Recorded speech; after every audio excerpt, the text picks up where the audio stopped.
درگزر کے برابر کوئی بردباری نہیں اور بخل کے برابر کوئی عیبداری نہیں۔ جب تو کسی کا نقصان اور قصور کرے تو اس کے پاس عذر بیان کر، اور جب کوئی بندہ تیرا نقصان کرے تو اسے معاف کر دے۔ اچھا وقت وہ ہے کہ تو وساوس نفس سے امن میں ہو اور لوگ تیری بدگمانی سے محفوظ ہوں۔ کام کے ساتھ توکل کرنا بہتر ہے بدنسبت خلوت کے جس میں کوئی کسب نہ ہو۔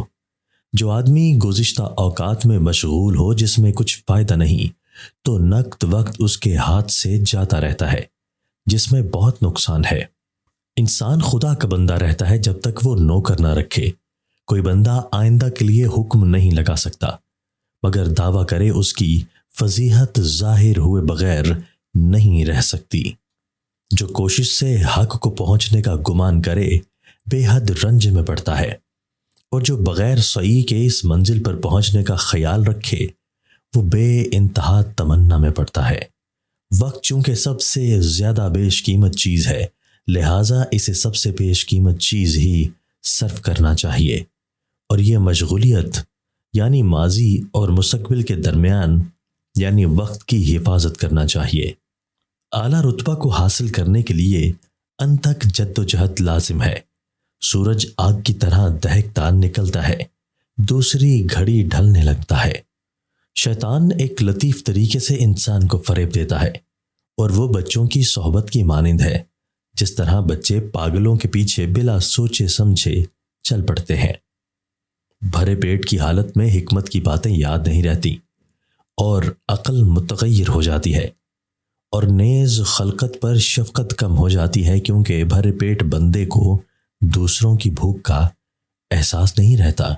ایک ہدایت یافتہ دانا کی دوستی میرے نزدیک اس بات سے بہتر ہے کہ 70 سال ایسی دوستی بغیر عبادت کی جائے۔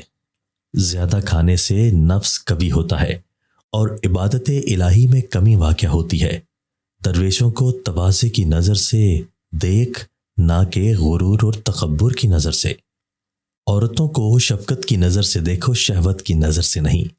دنیا میں کسی سے دشمنی نہ کرو کیونکہ اس سے زیادہ سخت شے اور کوئی نہیں ہے۔ نیکوں کی لڑائی خواہشات اور امید سے ہوتی ہے، اور تائبوں کی گناہوں سے جو خود کو آگ سے بچانا چاہتے ہیں اسے اپنی تمام آرزوئیں اور خواہشات چھوڑ دینا ضروری ہے۔ مادہ خرگوش کے تھوڑے بال کاٹ کے گنجے سر پر مسل دیجئے، بال آنا شروع ہو جائیں گے۔